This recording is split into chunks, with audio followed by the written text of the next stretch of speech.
तर इयत्ता दुसरीमध्ये असतानाच माझ्या वडिलांचं निधन झालं. म्हणजे ज्यावेळेस वडील काय असतात किंवा वडील हा कुटुंबाचा आधार असतो, पाठीराखा असतो, हे कळायच्या आधीच दुसरीमध्ये असताना माझ्या वडिलांचं निधन झालं. वडिलांचा जो कांदे बटाट्याचा व्यापार होता, तो कांदे बटाट्याचा व्यापार आम्ही इयत्ता दुसरीपासून मी 8वी पर्यंत तो व्यापार आम्ही करायचो. आठवडे बाजारात आम्ही 3 जण जायचो. दुसऱ्याची सायकल मागून आणायची, त्याच्यावर पोती टाकायची आणि तो मोठा भाऊ पुढे सायकल चालवायचा, आई आणि मी मागून ते ढकलत बाजारामध्ये न्यायचं. अशी परिस्थिती होती. आपल्याला यशस्वी व्हायचंय, कारण घरी शेती नाही, घरी भांडवल नाही, हे आम्ही जाणत होतो.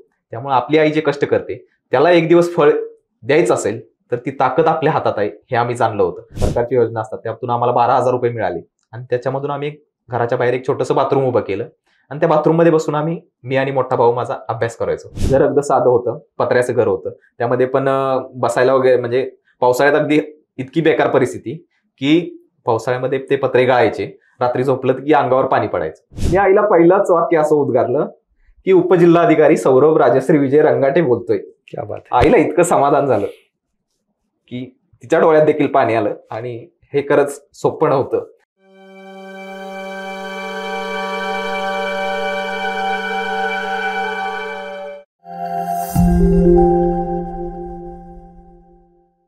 नमस्कार, मी किरण निंबोरे, वास्तव कट्ट्यावरती आपल्या सर्वांचं स्वागत. स्पर्धा परीक्षेची तयारी करणारे लाखो विद्यार्थी महाराष्ट्रामध्ये अभ्यास करतायत. प्रत्येकाकडे अपयशाचं काहीतरी कारण असतं. कोणी परिस्थितीचं कारण सांगतं, कोणी वेळेचं कारण सांगतं. असे अनेक कारणं असतात विद्यार्थ्यांकडे. परंतु या परिस्थितीवरती, वेळेवरती मात करूनही यश मिळवता येतं आणि याचं एक उदाहरण आज आपल्यासोबत आहे. लहानपणीच वडिलांचं छत्र हरपलं. आईने छोटा मोठा व्यवसाय करून त्यांना शिकवलं. घरनी पिठाची गिरणी आणि मिरचीचा कांडप करणारा जो डंका असतो तो होता.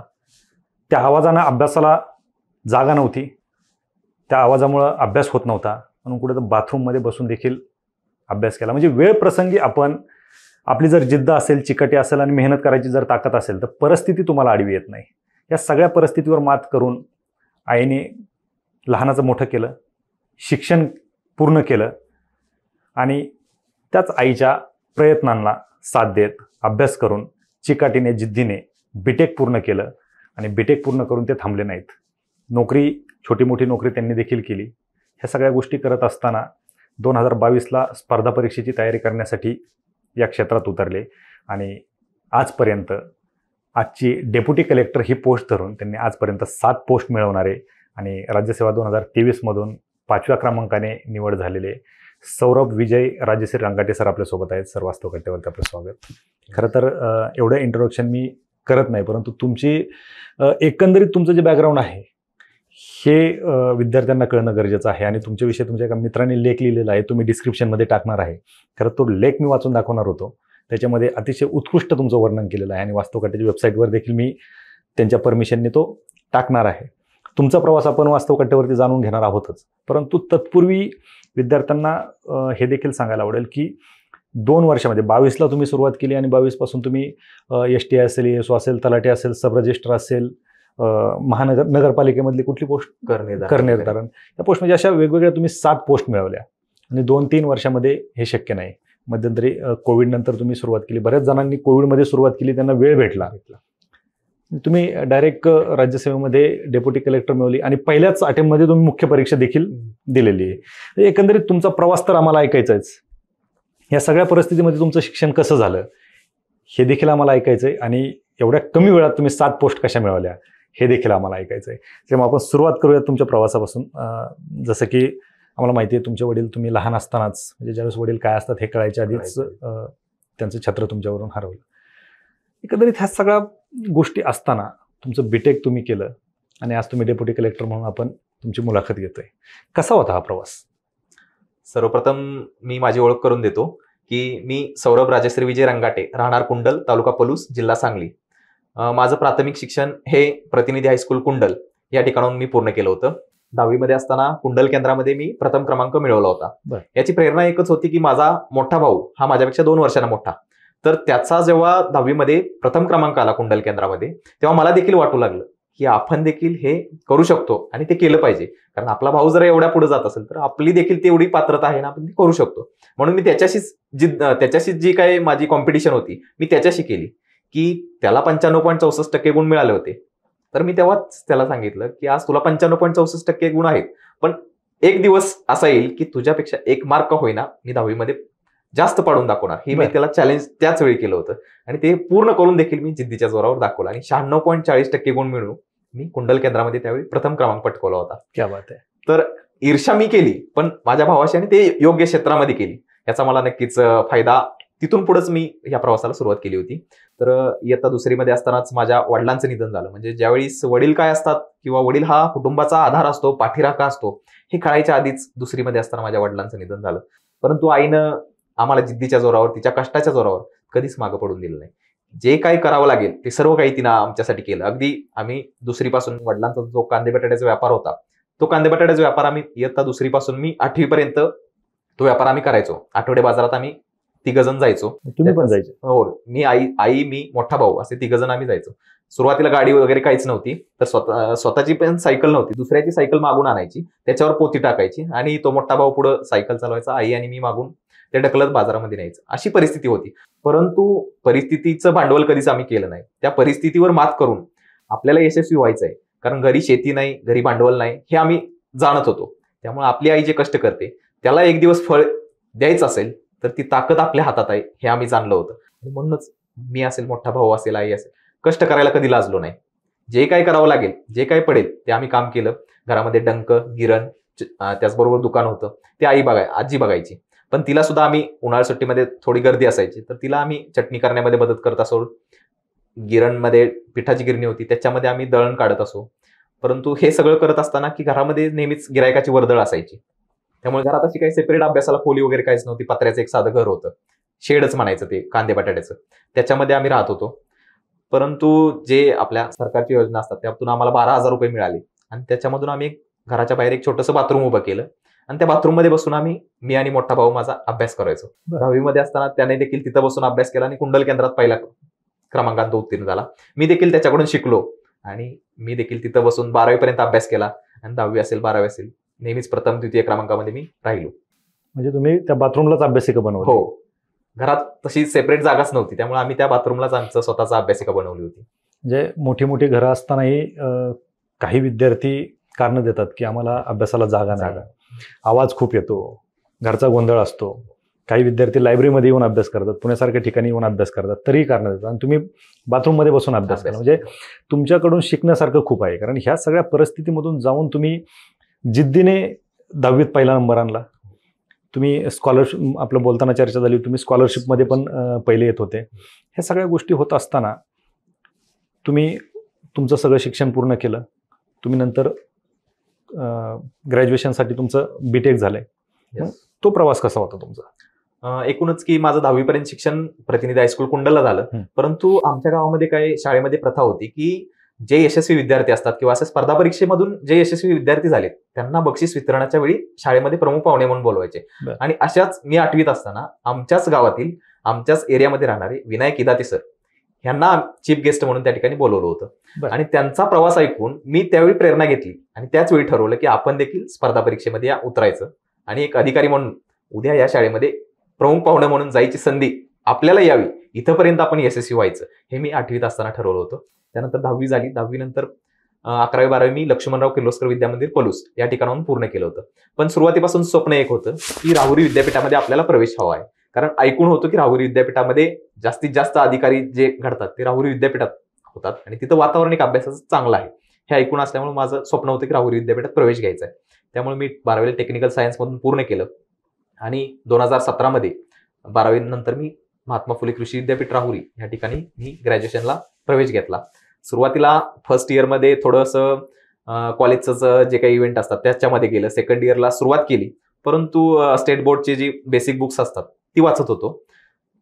पण माझे जे सोबतचे मित्र होते ते MBA करत होते, कॅटचा अभ्यास करत होते. पण मला सुरुवातीला वाटू लागलं की हे अवघड आहे MPSC, इतकी मुलं या विद्यापीठात करतायत, त्यांचा रिझल्ट येत नाहीत, मग आपण देखील पुढे जाऊन कुठेतरी अपयशी होऊ अशी भीती सुरुवातीला वाटली. म्हणून मी MBAचा अभ्यास सुरू केला आणि कॅटचा अभ्यास मी जवळपास 8-9 महिने केला अभ्यास. परंतु माझ्या भावानं त्या ठिकाणी मला सजेस्ट केलं की तुझ्यासाठी मी प्रायव्हेट जॉबमध्ये नोकरी करतोय, तर तू जे स्वप्न घेऊन या क्षेत्रामध्ये आलायस, या विद्यापीठात प्रवेश घेतलाय, त्याला तू मागं पडून देऊ नको. तुझ्यासाठी मी आलोय, तर आता ही तुझी जबाबदारी आहे की तू या क्षेत्रामध्ये येऊन तू यशस्वी होऊन दाखवायचं.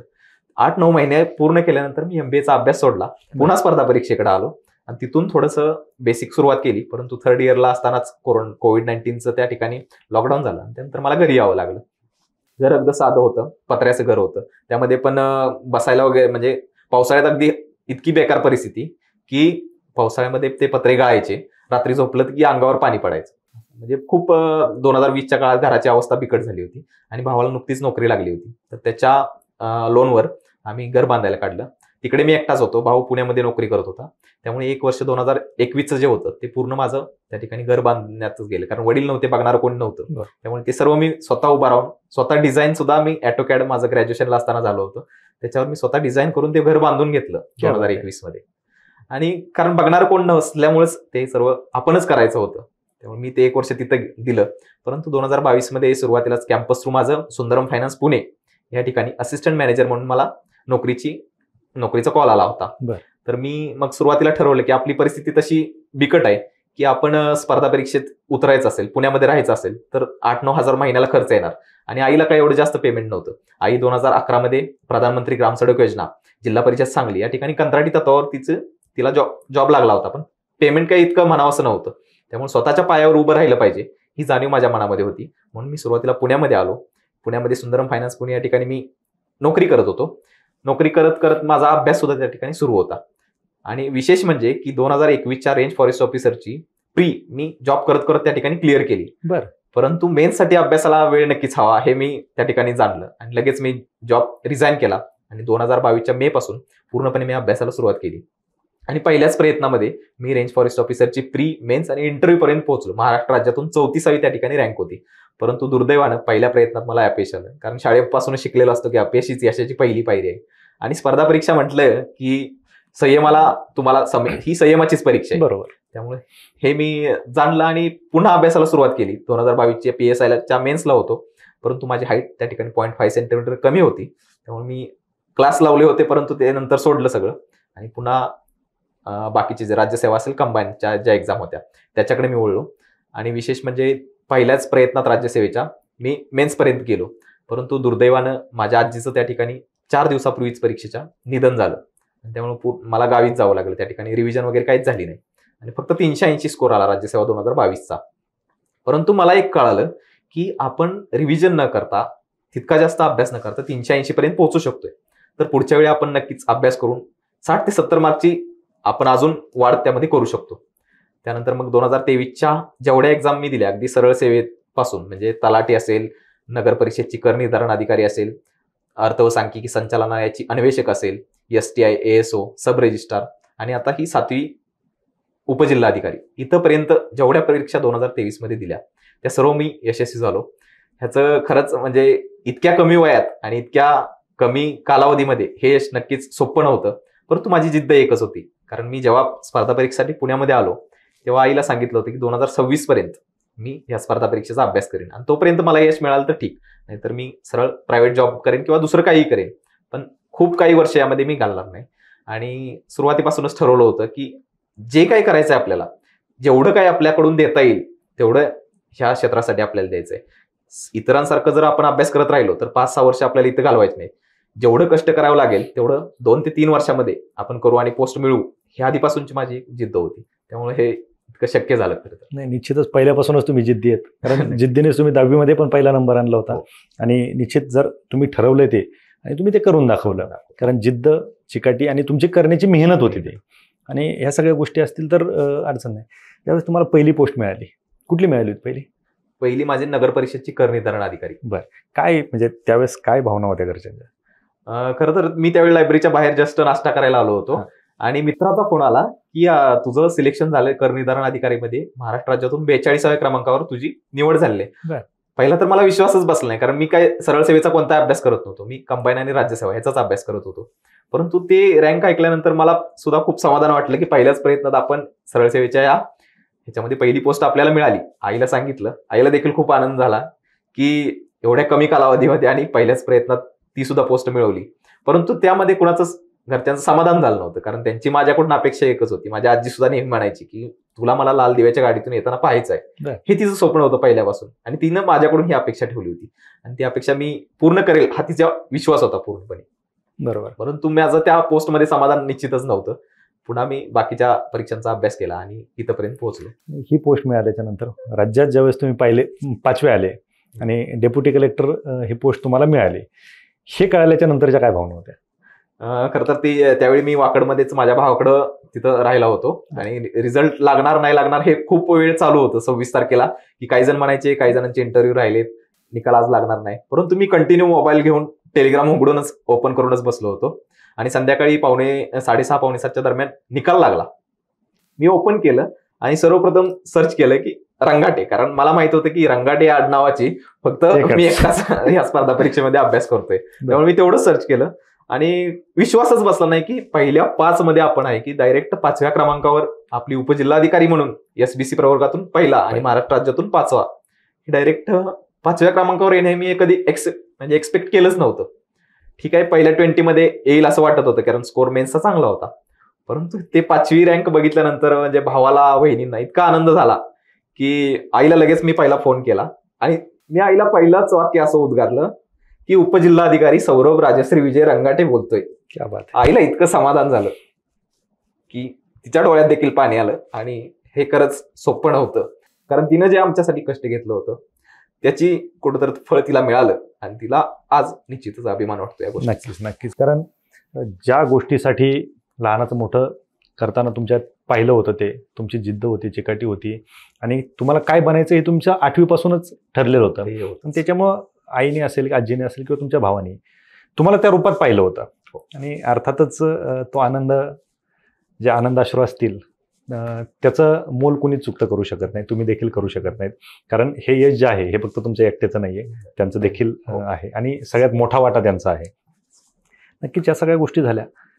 2 वर्षामध्ये तुम्ही 7 पोस्ट घेतल्या असंच म्हणता येईल, कारण 22ला तुम्ही अभ्यासाला सुरुवात केली, आज 2024 अजून संपलेलं नाहीये.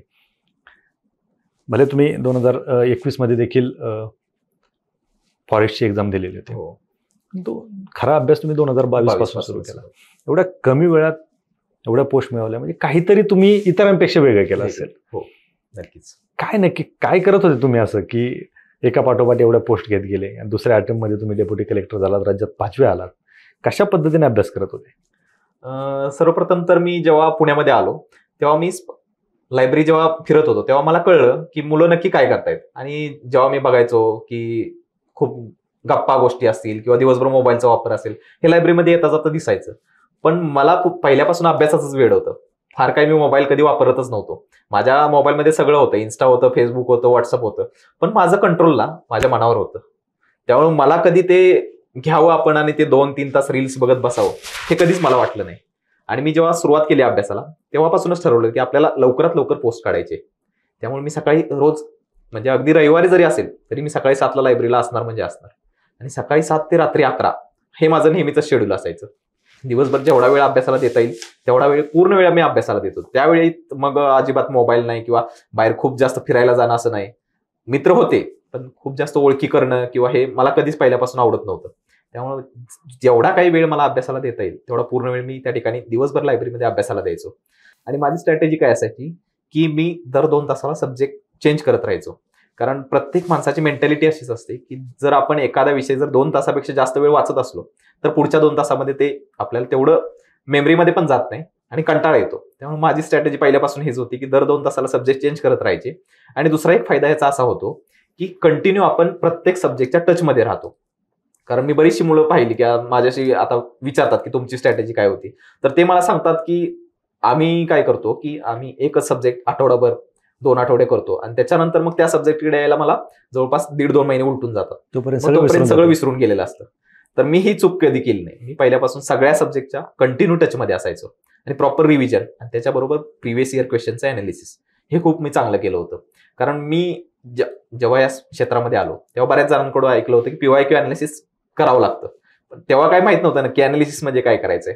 तर फॉर एक्झाम्पल मी एक एक्झाम्पल या ठिकाणी मला द्यावंसं वाटतं की 2019च्या राज्यसेवाच्या मेन्सला एक प्रश्न आला होता की वासंती देवी ह्या ज्या होत्या म्हणजे CR दास यांच्या पत्नी आहेत, पण त्यावेळी प्रश्न असा होता की बंगालमध्ये एक सभा झाली होती आणि त्या सभेचं नेतृत्व कोणी केलं होतं, असा एक राज्यसभेला प्रश्न आला होता. मग त्या ठिकाणी ऑप्शनमध्ये होतं वासंती देवी, परंतु पुस्तकामध्ये हे नाव मी कधीच वाचलं नव्हतं किंवा कुठंच माझ्या रेफरन्समध्ये वाचण्यामध्ये ते आलं नव्हतं. मी सहज नेटवर गुगलला गेलो आणि सर्च केलं की वासंती देवी कोण आहेत. तर त्यावेळी मला समजलं की या CR दास यांच्या पत्नी आहेत आणि त्यांनी त्या सभेचं नेतृत्व केलं होतं. मग हे मी गुगलला सर्च केलं असल्यामुळं माझ्या ते लक्षात राहिलं. आणि आत्ताच 2023च्या राज्यसेवेच्या मेन्सला प्रश्न आला की वासंती देवी आणि बरेच असे त्यांच्या घरातील इतर महिलांची नावं दिली होती आणि या पुण्याशी संबंधित आहेत. तर मला लगेच क्लिक झालं की या CR दास यांच्या पत्नी आहेत आणि त्यांच्या कुटुंबातील आहेत. मग तो माझा क्वेश्चन तिथं बरोबर आला. इतरांना ते समजलं नसणार की या कोण आहेत किंवा काय. परंतु PYQ अनालिसिस म्हणजे काय की हेच जे ऑप्शन आहेत त्या ऑप्शनच्या अवतीभोवती जे काय आहे ते सर्व गोळा करायचं, त्या सर्व गोष्टींची माहिती घ्यायची आणि त्याचा चांगला अभ्यास करायचा. हेच पुढं तर जाऊन आपल्याला पुढच्या पेपरमध्ये येणार आहे हे मला माहित होतं. त्यामुळे मी त्याचा अभ्यास चांगला करायचा. बरं. आणि हा अभ्यास करत असताना मग तुम्ही सब्जेक्ट वाईज कशा पद्धतीने, जर समजा पॉलिटी असेल, हिस्ट्री असेल, जिओग्राफी असेल, कशा पद्धतीने तुम्ही अभ्यास करायचा? प्रत्येक जण आज पाहतो की वास्तवकट्टेवरती जेवढे इंटरव्ह्यू झाले प्रत्येक जणांनी 2 गोष्टी आवर्जून सांगितल्यात. एक PYQ previous year question paper आणि सिलेबस, ह्या 2 गोष्टी आहेत. आता मला तुमच्याकडून हे देखील जाणून घेणं गरजेचं वाटतं सध्या, कारण पेपर आहे समोर, नवीन विद्यार्थी आहेत, त्यांना बुक लिस्ट कळते, सगळ्या गोष्टी सांगितल्या जातात, पण त्या विषयाचा अभ्यास कसा करायचा हे लक्षात येत नाही. काही विद्यार्थी प्रास्तावनेपासून शेवटच्या पेजपर्यंत पुस्तक वाचत असतात. काय सांगाल तुम्ही? तर ह्याच्यामध्ये काय आहे की सिलेबस आपल्याला MPSCनं प्रोव्हाइड केलेला आहे, त्याच्याच बरोबर प्रिव्हियस इयर क्वेश्चन पेपर आहेत. ह्या दोन्हीचं महत्व इतकं आहे या क्षेत्रामध्ये, कारण पुस्तकं भरमसाठ आहेत बाजारामध्ये, पण एक प्रॉपर बुक लिस्ट आपल्याकडे असणं पहिला तर महत्वाचे आहे. आणि त्या बुकमध्ये पण प्रॉपर काय वाचायचं हे आपल्याला समजलं पाहिजे. आणि ते समजतं कुठून? तर प्रिव्हियस इयर क्वेश्चन पेपर आणि सिलेबसमधून. आणि त्या आता पुस्तकं बाजारामध्ये भरपूर आहेत, परंतु नक्की काय वाचायचं हे जर कळायचं असेल ना तर PYQचा हा कंटिन्यू तुमचा त्याच्यावर होल्ड पाहिजे की नक्की काय विचारलं जाऊ शकतं. आता मी इयत्ता म्हणजे 3री-4थी पासून स्पर्धा परीक्षा म्हणजे बाहेरच्या देत होतो, स्कॉलरशिप असेल, NMMS असेल, त्यामुळे मला कळायचं की नक्की काय विचारतं, त्यांची अपेक्षा काय आहे, तर हे मला समजत असायचं. त्यामुळे बुक वाचताना पण मला कळायचं की नक्की ह्यांना विचारण्यासारखं काय आहे हे मला त्या ठिकाणी कळायचं. त्यामुळे सर्वच काही मी वाचत बसायचं नाही, जेवढं महत्वाचं आहे तेवढंच अंडरलाईन करायचं, तेवढंच वाचायचं. आणि दुसरं माझी स्ट्रॅटेजी काय असायची की मी फक्त पुस्तक वाचत नव्हतो. मुलं काय करतात की समोर डेस्कला पुस्तक ठेवतात आणि असं बसून ते वाचत असतात, परंतु ते तितकं आपल्याला ग्रास्पिंग कॅपॅसिटी आपली तेवढी नसतेच आणि ते डोक्यात पण तेवढं जात नाही. पण मी काय करायचो, माझ्या हातात कंटिन्यू पेन असायचा, मी वाचताना त्या ओळीच्या खालून कंटिन्यू पेन फिरवत राहायचो आणि त्याच्याच बरोबर जर काही इम्पॉर्टंट एखादा शब्द आला किंवा एखादं वाक्य आलं ते मी लगेच साईडला माझ्याकडे पेपर असायचे, त्या पेपरवर मी ते लिहून घ्यायचं. म्हणजे असं लिहिण्यामुळे काय व्हायचं की ते आपल्या मेमरीमध्ये खूप कालावधीसाठी ते राहतं. आणि मला ती रायटिंगची पहिल्यापासून सवय होती की आपण जर वाचतोय ना तर ते वाचलेलं लिहिता पण आलं पाहिजे आपल्याला, ते लिहिलं पाहिजे, कारण लिहिल्यामुळे आपली जास्त मेमरी म्हणजे कंटिन्यू आपण त्याच्या टचमध्ये राहतो. त्यामुळे हे मी खूप चांगलं करायचं. अगदी लायब्ररीमध्ये ते ॲडव्हर्टाईजचे पेपर येतात तर मी सकाळी सगळ्यात पहिला लायब्ररीमध्ये असायचो, मी ते सगळ्या जेवढ्या ओळी आहेत ना त्या सगळ्या आमच्या ओळीतून ते पेपर गोळा करायचो आणि ते माझ्या डेस्कला आणून ठेवायचो आणि त्याच्यावर मी जे काही रफ वर्क असतो ते रफ वर्क मी करायचो. बरोबर. ह्या सगळ्या गोष्टी तुम्ही करत होते आणि ह्या सगळ्या गोष्टींचा एक जर मध्य गाभा जर आपण पकडला तर तो फिरून परत PYQ कडेच येतो. म्हणजे जोपर्यंत तुम्ही PYQ पाहत नाहीत किंवा त्याचं एक्सप्लेनेशन पाहत नाहीत किंवा करत नाहीत तोपर्यंत तुम्हाला काय वाचायचंय आणि किती वाचायचंय, तुम्ही फक्त पुस्तकच वाचत बसले तर त्याचा उपयोग होणार नाही. त्याच्यामध्ये काय अपेक्षित आहे MPSCला हे देखील पाहणं तेवढंच गरजेचं आहे. खरं तर हा सगळ्यात मोलाचा सल्ला विद्यार्थ्यांनी ऐकला पाहिजे, कारण बरेच विद्यार्थ्यांना ज्यावेळेस कमेंट पण येतात त्यांच्या, मग वेळ खूप जातो, क्वेश्चन पेपर अनालिसिस करण्यासाठी वेळ खूप जातो. आपल्याकडे कंटेंट असेल तर आपण कुठलाही प्रश्न सोडवू शकतो, पण प्रत्येक अधिकारी याच गोष्टी सांगतो, म्हणजे विद्यार्थ्यांनी कुठेतरी त्याच्याकडे लक्ष देणं तेवढंच गरजेचं आहे. ह्या सगळ्या गोष्टी होत असताना तुम्हाला काय वाटतं की आता तुम्ही अभ्यास करताय, तुम्ही विद्यार्थी पाहिलेत, तुमच्या शेजारी बसलेले विद्यार्थी देखील तुम्ही पाहिलेत, एकंदरीत तुमचे मित्र सगळे अभ्यास करतायत, काय चुका होतात विद्यार्थ्यांकडून की जेणेकरून तुम्ही 2 वर्षामध्ये 7 पोस्ट घेता आणि आमच्याकडे 7 वर्षात 2 पोस्ट नाहीत? नक्कीच. ह्यामध्ये मला एक सांगायचं आहे की आपण बघतो की जवळपास 3.5-4 लाख मुलं MPSCचा अभ्यास करतात, परंतु त्यामध्ये खरे अभ्यास करणारे जे बघितले तर ते अगदी 10 ते 15 हजारांच्या घरात आहेत. बाकीच्या विद्यार्थ्यांकडे जर आपण पाहिलं तर फक्त लायब्ररीमध्ये येणं, सकाळी 1-2 तास अभ्यास करणं, त्याच्यानंतर त्यांचा दिवसभर ते मोबाईलवरच असतात, म्हणजे मूव्हीज पाहणं, रील्स पाहणं हेच सुरू असतं त्यांचं मोबाईलवर. म्हणजे अगदी ओळीतून येता जाता मी लायब्ररीमध्ये बघायचो, त्यावेळी बऱ्याच मुलांच्याकडे ते मोबाईलवर ते लॅपटॉप असेल, मोबाईल असेल किंवा नोटपॅड असेल, तर त्याच्यावर ते कंटिन्यू मोबाईलमध्ये असायचे. आणि दुसरी एक गोष्ट चुकते काही विद्यार्थ्यांची, स्वतःचं सेल्फ अनालिसिस ते करत नाही, की स्पर्धा परीक्षेमध्ये आपण उतरलोय तर खरेच आपण त्या पात्रतेचे आहोत का, हे विद्यार्थ्यांनी सर्वप्रथम जाणलं पाहिजे. 2-3 वर्ष आपण जर स्पर्धा परीक्षा करत असेल तर ऍटलिस्ट एक तरी प्री आपल्याला निघली पाहिजे, एक तरी प्री आपण 2-3 वर्षामध्ये क्लिअर केली पाहिजे, बरोबर. तरच खरं तर आपण या स्पर्धा परीक्षेमध्ये टिकू शकतो हे आपल्याला समजलं पाहिजे. विद्यार्थी काय करतात की 2-3 वर्ष झाली की असा विचार येतो की आपण 3 वर्ष अभ्यास केलाय, अजून 1 वर्ष करूया, नंतर आपल्याला निघेल. असं करत करत 7-8 वर्ष विद्यार्थी अभ्यास करतात, परंतु फायनल रिझल्ट काही येत नाही. बरोबर. त्यामुळे सेल्फ अनालिसिस खूप महत्त्वाचं. स्वतःला ओळखा आणि जितक्या लवकर ह्या क्षेत्रातून बाहेर पडता येईल तितक्या लवकर या क्षेत्रातून बाहेर पडणं गरजेचं आहे. अगदी बरोबर. अजून एक गोष्ट मला जाणवली की बरेच जण मला आता म्हणजे माझ्यापेक्षा ते नक्कीच सिनियर आहेत आणि ते मला सांगतात की मी सुरुवातीला युपीएससी करायचो, 4-5 वर्ष युपीएससी केली, त्यानंतर एमपीएससी केली, राज्यसेवा केली, राज्यसेवेतून पण काय मला जमलं नाही, परत मी कंबाईनकडे आलो, कंबाईनमध्ये पण काय होईना, शेवटी सरळ सेवेकडे आलो. तर मी काय केलं, माझा प्रवास उलटा होता. मी खालून सुरुवात केली. माझी पहिली पोस्ट ही क्लास 3 ची होती, त्याच्यानंतर क्लास 2 आणि त्याच्यानंतर क्लास 1. तर वेळ न घालवता मला काय करायचं, जेवढ्या लवकर आपल्याला पोस्ट घेता येईल तेवढ्या लवकर पोस्ट घ्यायची होती आणि म्हणूनच मी खालून सुरुवात केली.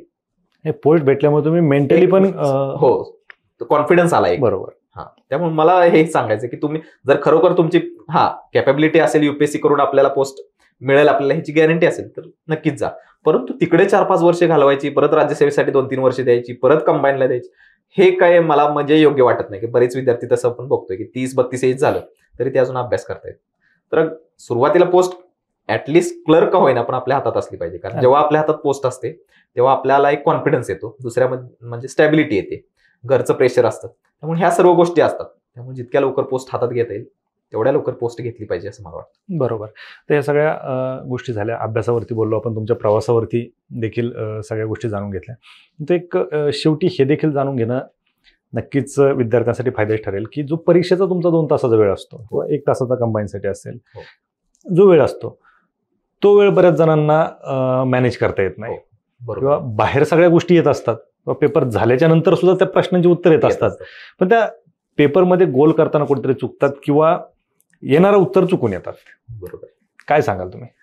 तर मी बरेच विद्यार्थी पाहिले की ते काय सांगतात की आमची स्ट्रॅटेजी काय असते की एका पेजवर 4-5 प्रश्न असतात, तर ते कंबाईनला काय करतात, ते 4-5 प्रश्न आधी पेपरमध्ये सोडवतात आणि त्याच्यानंतर अँसर की मध्ये गोल करायला जातात.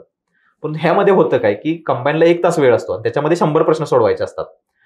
ह्यामध्ये की मग आपण इकडं अँसर तर बरोबर काढलेले असतात, परंतु गोल करताना कुठं तर ते चुकतं, कारण वेळ खूप कमी असतो. त्यामुळे आपण गडबडीत खालचा गोल वर किंवा वरचा गोल खाली असं होत राहतं.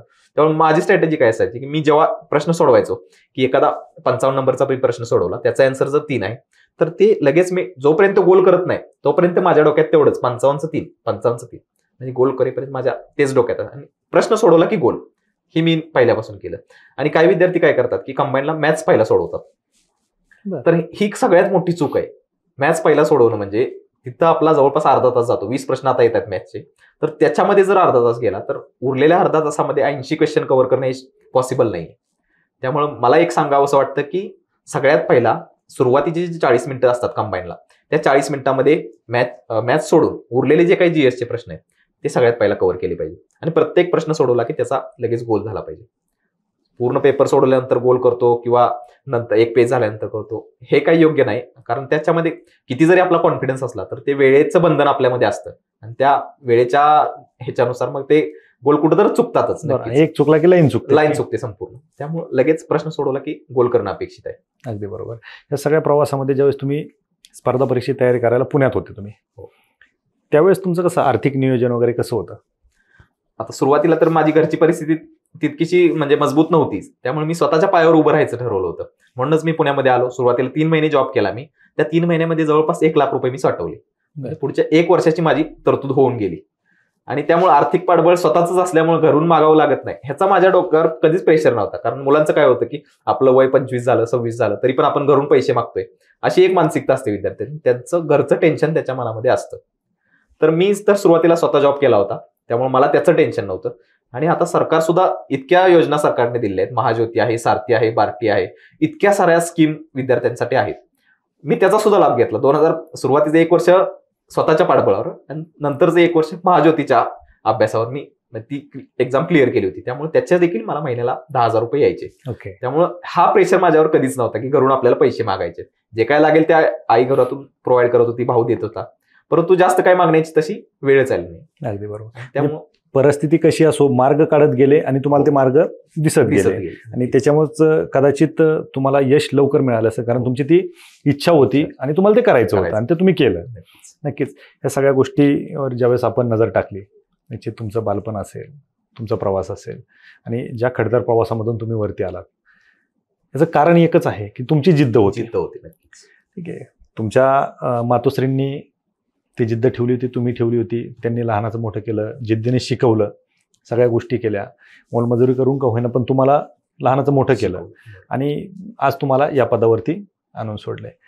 ही जर जिद्द नसती आणि तुमची मेहनत करायची ताकद नसती ती, आणि तुम्ही जर केलं नसतं आणि तुम्ही याच गोष्टींचा जर बाऊ करत बसले असते, तर कदाचित आज तुम्ही गावाकडे असतात. खरं तर आजच्या मुलाखतीमधून 2 गोष्टी विद्यार्थ्यांनी घेण्यासारख्या, परिस्थितीचा कुठलाही बाऊ न करता आपली जिद्द असेल तर आपण ते करू शकतो. म्हणजे कारण अपयशाचं कारण हे फक्त तुम्ही स्वतःच असू शकता, हे याच्यावरून लक्षात येते. अपयशाचं कारण इतर कोणी ठरू शकत नाही, आणि याचा विद्यार्थ्यांनी विचार केला तर लवकर यश मिळेल. आणि तुम्ही जे सांगितलं की कधी बाहेर पडायचं हे कळलं पाहिजे, म्हणजे योग्य वेळी घेतलेली एक्झिट हे सुद्धा खूप मोठं यश असू शकतं. कारण 4थ्या वर्षी जर तुम्ही बाहेर पडले, तुम्ही काहीतरी करू शकता. 8व्या वर्षी बाहेर पडले, तुमचं ग्रॅज्युएशन झालेलं, 8 वर्ष झाले, जॉब मिळणं कठीण असतं, आणि घरच्यांचा सुद्धा विश्वास कमी झालेला असतो. त्यामुळे विद्यार्थ्यांनी कधी बाहेर पडायचं काय, ह्या सगळ्या गोष्टी ते विचार केला पाहिजेत. एक शेवटी फक्त विद्यार्थी बऱ्याच गोष्टी सांगत असतात की टॉपरची बुक लिस्ट त्यांना हवी असते. आपण काय बुक लिस्ट सांगू शकतो?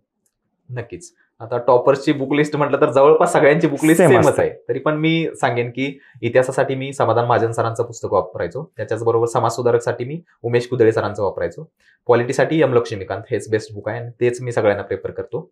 त्याच्याचबरोबर इकॉनॉमिक्ससाठी मी किरण देसले सरांचं पार्ट 1 आणि पार्ट 2 ह्याचं होतं. त्याचबरोबर सायन्ससाठी सचिन बस्के सरांचं, आणि त्याच्यासोबतच मी लुसंटचं जे जनरल सायन्सचं पुस्तक आहे त्याच्यामधून मी बराचसा पार्ट कव्हर करायचो. कारण कसं होतं की सायन्सला सगळेच काय बायोचं जे फॅक्ट्स असतात ते सगळेच एका बुकमध्ये कव्हर होत नाही. त्यामुळे मी सोबत लुसंटचं जे जनरल सायन्सचं पुस्तक होतं ते वापरत होतो.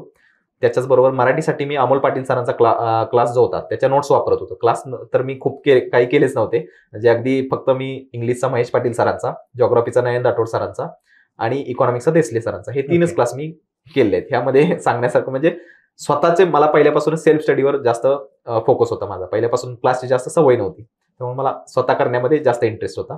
आणि त्याच्यानंतर मग मॅथ्ससाठी मी संदीप आरगडे सरांचं जे बुक आहे ते वापरायला सजेस्ट करेन. आणि त्याच्याचबरोबर HRD साठी दिलीप खाटेकर सरांचा आहे अध्ययनचा, जे पॉलिटिक्सचा पार्ट 2 आहे तो अध्ययनच्या पुस्तकातून कव्हर चांगला होऊ शकतो. इतकी बुकलिस्ट मी सजेस्ट करतोय. नक्कीच, कारण याने एक दिशा मिळते विद्यार्थ्यांना. कारण काय असतं की मार्केटमध्ये पुस्तकं भरपूर असतात. भले तो त्यांचा पाठ आहे की कुठलं घ्यायचं काय. तुम्ही जी लिस्ट सांगितली त्याच्यावरून एक विद्यार्थ्यांना दिशा तरी कळेल. निश्चितच खरं तर तुम्ही ज्या खडतर प्रवासातून आलात आणि आज तुमचा हा प्रवास राज्यसेवेमधला तुमचा प्रवास संपलेला आहे. मला माहीत नाही तुम्ही UPSC साठी ट्राय करणार आहात का नाही, परंतु तुमचा हा प्रवास संपलेला आहे. त्या प्रवासासाठी आणि भावी प्रवासासाठी तुम्हाला खूप खूप शुभेच्छा. तुम्ही वास्तव कट्ट्यावरती आलात, एकंदरीत तुमचा प्रवास मांडला आणि विद्यार्थ्यांना जे बहुमूल्य मार्गदर्शन केलं त्याबद्दल आपलं खूप खूप आभार. Thank you sir.